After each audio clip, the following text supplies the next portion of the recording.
So I actually saw a thing on LinkedIn that was about developers. So they said they're trying to learn C++, Python, everything. And then at the end of the day, they don't really have a specialty you can hire them for. And I was just wondering, like in no code, like I want to be able to do Webflow and Bubble and Salesforce and everything. But is it maybe to my detriment to try and, try and figure out everything and rather just be an expert in one thing and be okay with it that the client might have another platform that I need to say, listen, sorry, we don't work on it. We use this specific stuff. Yeah, I mean, there's always like, there's pros and cons to both, but I think in my experience, it's more along the lines of like, I guess like what problem is the like client trying to solve? Unless like the client has like a specific tool stack that they must use, that they're more flexible in terms of, the priority is like actually getting the problem solved and less so like doing it in a specific way using these three tools.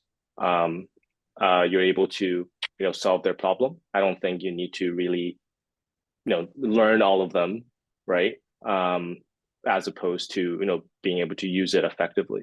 I don't think the analogy is between coding languages and apps are valid.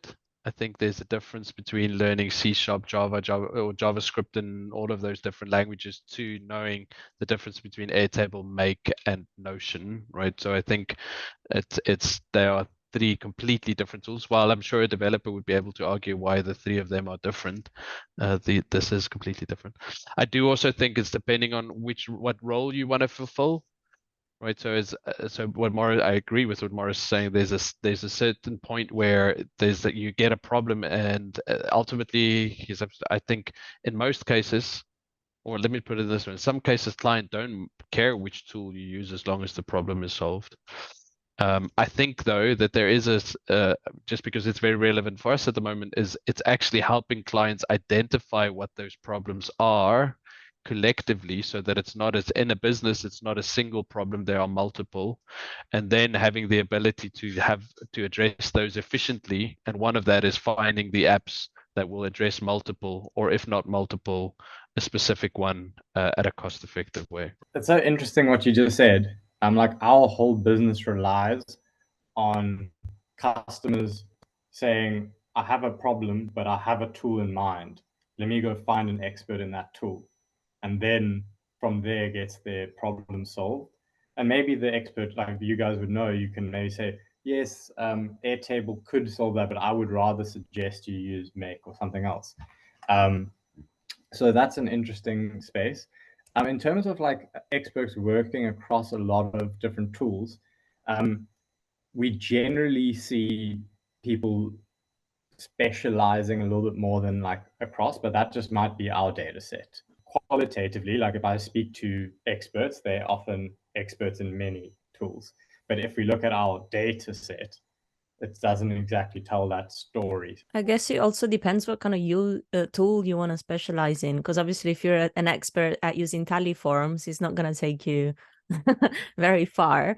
But if you're an expert at Make or anything, it depends. Always think about the outcome. What is it? What's the solution you're trying to provide? And then it's cool to specialize into that single tool. Like I started off with Webflow. That was really useful, still giving me leads today. If there are any experts that are only Make experts, like so I think also there's the tool, right? So in order to be a Make expert, you also do need an Airtable or one of the other peripheral ones. So Airtable is just a glue and you need something to stick it to, otherwise it's not worth much. Maybe it also comes down to your definition of being an expert, because I mean, you can know to use a tool, and maybe if you know how to set up a database, you do have some advantage on Airtable and Baserow and all of these tools. But yeah, especially for Make, you need to know those other tools, but you don't need to be an expert. I'm an expert at being a tool.